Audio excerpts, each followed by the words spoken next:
Mais oui, ils sont là, c'est merveilleux, tout ça pour moi. Je suis ému. Il y a peut-être un peu pour la chanteuse quand même. Ouais. Bon, avec un peu de chance, vous allez avoir un peu plus tard, bande de petits vénards. Bon, pour ma part, je suis là pour vous faire rigoler, un tant soit peu. Donc il y a quelque chose, je sais, qui fonctionne bien, si vous voulez, c'est des histoires de cul. Ouais, c'est comme ça.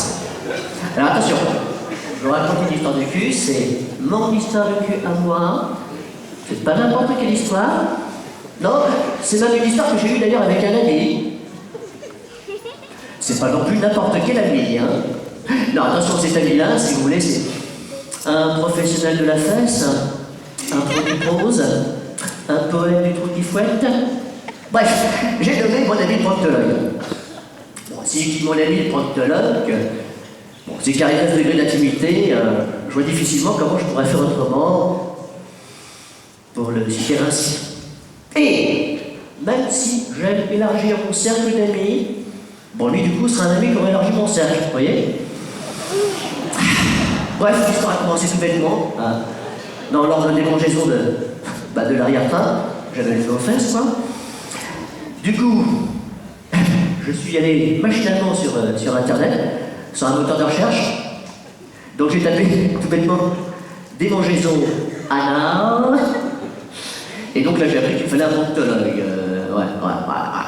Alors, petite information, si vous allez sur le même moteur de recherche, évitez de cliquer sur photo. Photo, je veux dire, c'est le traumatisme assuré. Hein. Oups. Je peux vous dire une chose, c'est que les photos sur les paquets de cigarettes à côté, c'est de la franche rigolade.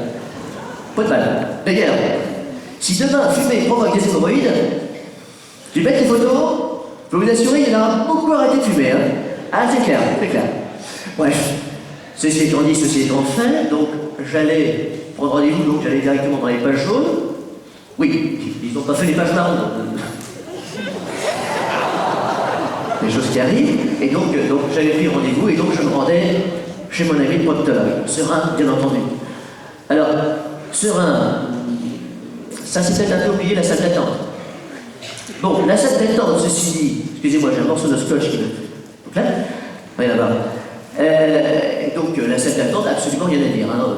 C'est tout confort. Les chaises sont molletonnées, par exemple. Si, petite particularité, effectivement. Il y a un espace entre les chaises. Ça, c'est pour ceux qui peuvent plus s'asseoir. C'est un peu délicat. Alors, par contre, l'ambiance dans la salle d'attente, parce qu'on n'est pas tout seul, hein, on est 4-5 personnes, là, je peux vous assurer, c'est un silence de plomb. Ben, c'est surprenant, d'ailleurs. J'aurais pu vous dire qu'on aurait pu entendre une mouche qui pète, sauf que chez moi, le proctologue, même les mouches n'osent même pas péter. C'est pour vous dire. Non, l'ambiance est très lecture en fait. Hein. On se plonge dans la lecture, donc on va chercher sur la petite table de la lecture, on fait que ça. C'est impressionnant. Bon, je me rappelle une petite anecdote qui ne m'a pas forcément échappé, vous allez comprendre. Donc j'étais tombé sur une revue Terre Sauvage, avec un magnifique documentaire sur des volcans en éruption. Vous voyez, ça échappe à personne. Bref. Tranquille, on attend. Et là, j'écoute. Non, monsieur Frédéric Dufour, oui, c'est moi. Là, du coup, tout le monde apprend mon nom, mon prénom, c'est formidable. Et donc, je me rendais dans son cabinet de toilette. Ouais. Donc, là, il me demande assez rapidement de me déshabiller. Je commence à me déshabiller. Et puis là, il me dit non, mais c'est bon, simplement le bas. Hein. Ou avec la tête, tranquille. Bref, donc là, assez rapidement, alors là c'est bien compliqué aussi, il me demande si vous voulez me mettre à 4 pattes sur une table. Sympa, ça balèze. Alors, petit détail aussi, quand j'étais à 4 pattes sur la table, hein, non, pas facile à faire. J'avais la patte comme ça qui frétillait la patte droite. Je sais pas si ça vous est déjà arrivé. Hein? Peut-être. Oui, monsieur? Non, mais levez le pas ou pas là? Oui, d'accord, donc je comprends. D'accord, on en parle plus tard. Je comprends. Bref, il y a quelque chose qu'il faut que je vous dise aussi, c'est que j'aime bien discuter dans tous les cas de figure. Bon, là c'est vrai que discuter avec quelqu'un derrière vous, c'est pas évident. Alors quelqu'un qui vous regarde en plus derrière, Je peux vous assurer que c'est carrément pas évident. Mais, j'ai pris sur moi et je me suis lâché. Verbalement, j'entends, quand même. Alors, pareil, il y a un truc aussi, j'aime bien rigoler, et je peux vous assurer que mon proctologue et moi, on se poile. Enfin, surtout lui, quand même. Et donc, en face de moi, je vous explique la situation, j'étais toujours à quatre pattes, j'avais un mur, mais blanc. Ah, je lui ai proposé, je lui ai dit, je sais pas, tiens, vous pourriez égayer un peu le truc, je sais pas, mettre un poster gay. Bon, quand je dis gay, je pensais à la mer, le sable, la plage, quoi. Hein. Je suis même allé juste lui proposer un poster, si vous voulez, vous voyez le truc. Et là, un poster sur le cosmos, avec inévitablement au milieu un fameux trou noir. Ah, bon, bref. On était parti là-dessus, c'était de la folie. Bon, quand il eut fini de m'ausculter, à un moment donné, il faut arrêter, donc il m'a demandé de le retrouver dans son bureau. Bon, là je vous rassure, je me suis rhabillé juste pour la capable dans tout. Hein. Et donc j'arrive dans son bureau, et donc là il commence à m'expliquer ce qui se passe. Vous voyez. Alors pour ce faire, si vous voulez, il utilise un bloc-notes, un carnet de notes, où il fait des dessins. Alors les dessins, c'est pas un grand dessinateur non plus, hein. Et donc il fait un cercle. Bon, je voulais faire un peu plus poétique. Donc il fait un cercle en fait qui est la Lune, et autour il dessine des petits astéroïdes, qui sont en fait des momoroïdes. Vous voyez ? Hallucinant. Je me suis demandé d'ailleurs à un moment si j'étais pas plutôt chez un astrologue. Vous voyez. Il a pas de chance, hein, j'avais la plus belle constellation de l'univers. Là, au côté de garçon, hein. Non. Bref, après on a parlé d'autre chose, hein, donc on fait le tour de tout. Et donc on a commencé à parler d'alimentation. Hein. Alors l'alimentation, il m'a demandé si je mangeais épicé. Je lui ai dit, il m'est rassuré, je fais jamais les deux choses en même temps. Ensuite, alors c'est très intéressant, alors on a commencé à parler de boissons aussi. On ingère par la bouche. Et donc la glycine, alors ça c'est très intéressant, vous allez voir, c'est une réflexion importante. Hein. Donc mon arrière-train en fait, le coco derrière, supporte que je puisse boire des petits rouges, des petits jaunes, voire des petits noirs même, mais ne supporte pas les blancs. Quand on voit ce qui se passe dans certaines têtes, c'est complètement l'inverse.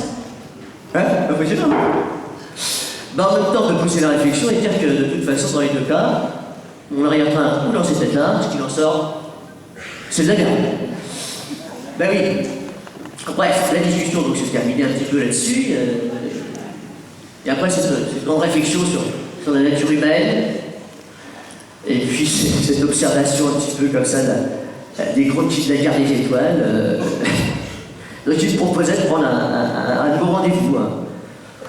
Je vous dis, je crois, ou un Jedi, pour ceux à qui ça parle.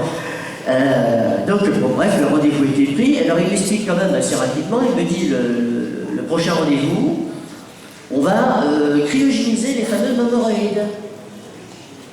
Qu'est-ce que c'est que cette histoire? Alors, j'explique un petit peu. On va cryogéniser les momoroïdes, en fait. C'est. Si, il y a un exemple, je ne sais pas si vous vous rappelez d'un film avec une Funès. À la fin du film, il se fait justement cryogéniser. Je ne sais pas si quelqu'un se rappelle, c'était quoi le nom du film? Comment? Hibernanus? Non plus. Hibernatus, je crois. Non, exactement, c'était Hibernatus, effectivement. Quoi. Donc, le rendez-vous était pris, voilà. Walou, donc je partais de chez mon ami le proctologue, serein, donc je marchais dans la rue, serein. Vous voyez un petit peu la démarche qu'on peut avoir, toujours évidente. Et là, j'arrivais quand même sur des réflexions intéressantes, du style comment devient-on proctologue? Hein? Ben oui. Évident, quand même, toute la semaine, voir des trucs YouTube, c'est pas forcément commun, quoi. Alors je me suis dit, je sais pas, ça y a peut-être des études. Allez savoir. Je sais pas, il y a Il a peut-être eu un trou à l'oral. Vous allez savoir. Ou peut-être qu'il cherchait tout bêtement la mère de sa camarade. Hallucinant. Bref, et je me suis même dit carrément que s'il n'avait pas été proctologue, il aurait été macro.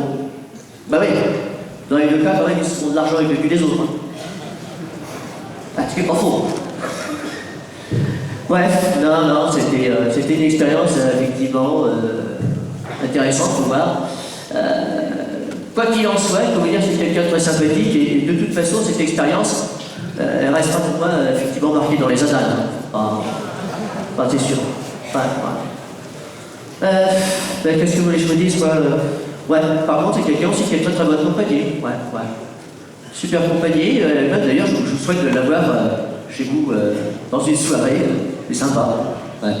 Par contre, mesdames et messieurs, lors de ces soirées, évitez qu'il y ait un con qui vous raconte des histoires de cul.